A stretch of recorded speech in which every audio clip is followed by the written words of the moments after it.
Hello, and welcome to my 3.19 build showcase featuring a raider using the new skill Lightning Conduit and utilizing self-shock proliferation.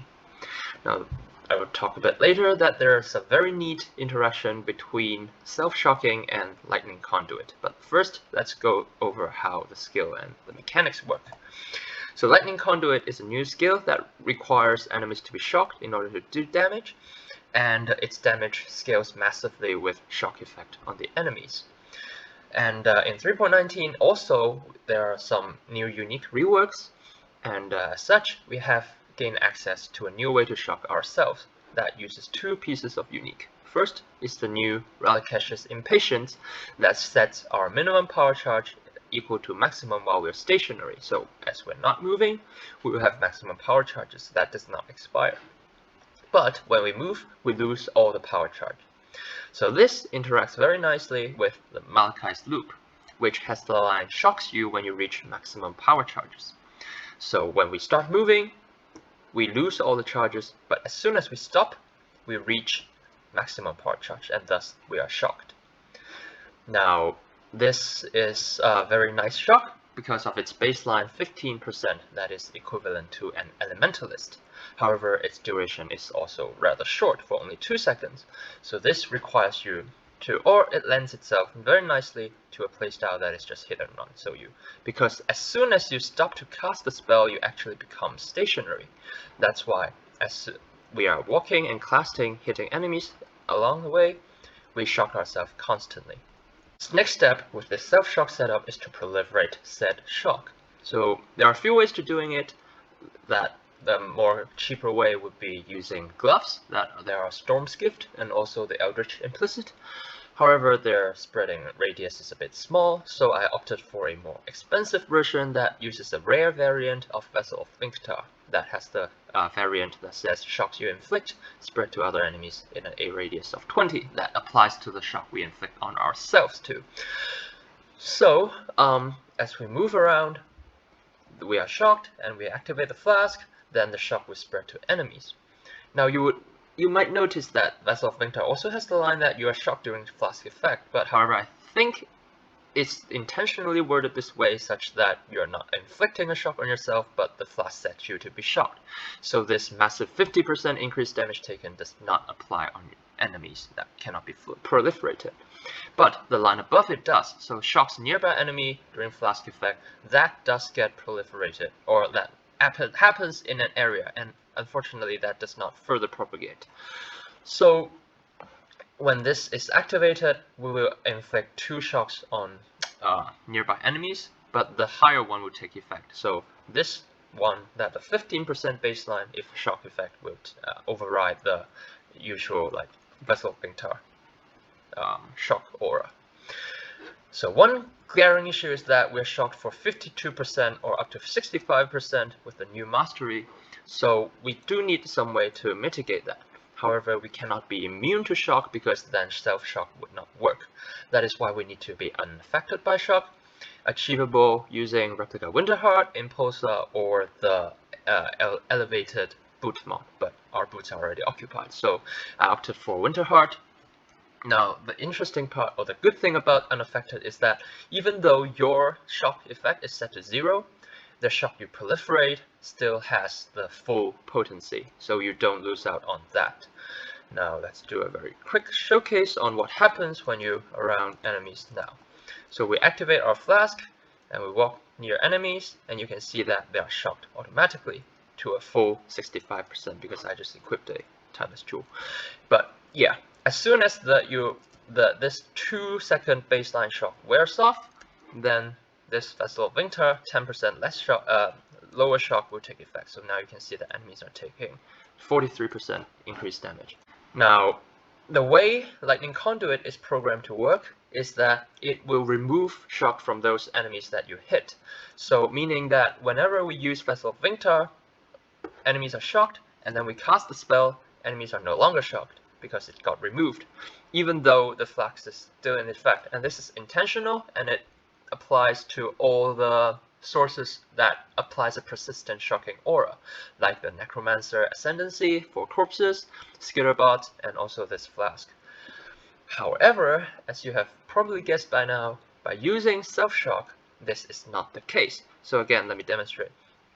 When we use Vessel of Vinktar or reapply it, we can hit enemies for duration, like for once, or until we re-enter the area of effect, then we can hit them once again. Because like every time you need to refresh manually or a new instance of shock to reapply in order to shock them again for the Lightning Conduit to hit. However, with the self-shock setup, you will see that as we are shocked ourselves, here we start to be shocked, and yeah, that's it. Like, that's the interaction here. As long as you are shocked and you're reflecting the shock on nearby enemies, you can just cast Lightning Conduit for as many times as you want. Yeah, that's pretty neat, eh? The next part, I will go through how I build around this interaction. So here, I will start with the flasks, because we need definitely support for flasks, because flask charges and duration, etc. Because Vessel of Vinktar is one of the most demanding or charge-hungry flask out there, and that's why a well-rolled one is important, and also quality is very important.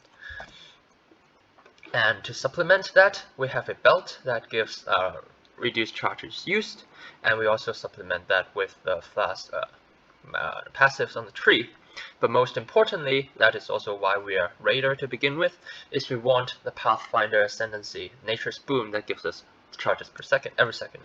And also one more charge here with the Mastery.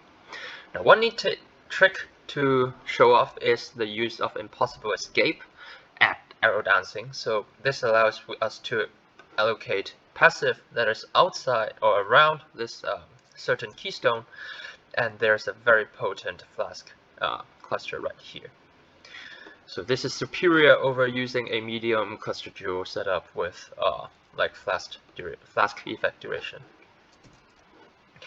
So with this, we can actually sustain technically every flask if we are able to sustain Vessel of Vinktar, because it's just so demanding, and we can couple this with other unique flasks to further our damage and survivability. Now, another topic is around building shock effect, because this only has a baseline of 15, even though it's already very high, as a constant, like damage independent shock. We still need to scale this all the way up to 65% that to unleash its like maximum damage potential because of the new Lightning Mastery. So we can go from 50% to 65%. To achieve that, theoretically, we need 334% increased ailment effect. That comes from the passive skill tree, the two nodes here. We can also use Overshock on both large and medium cluster duels, as long as we use like the non-damaging ailment and the lightning damage one. So this also brings massive increase to lightning ailment. Plus, we have an Eldritch Implicit for helmet, and also gloves that is Algor Mortis that gives further pushes some non-damaging ailment. And then we have Militant Faith. As we scale Devotion, we can get 3% per 10 Devotion. So all these are neat, and if you couple this with a well-rolled Vinktar that gives up to 40% as well, then it's not too difficult to reach 65% max shot, but definitely some investment are there. Next part, I will talk about the offensive components of this build. So, of course, we have the 65% shock that is already massive, but there are also a lot of neat damage multipliers as we are using self-shock setup with these two unique. So, first, Malachai's loop actually scales with power charge. And not only does it give inherently +2 to maximum, it also gives up to 16% spell damage per power charge. And this, along with, like, we get 3 more on the passive tree with Anoint, and this ring that scales power charge very well, but most importantly, that's why we're using Militant Faith, because we can get access to Inner Conviction, which gives 3% more spell damage per power charge.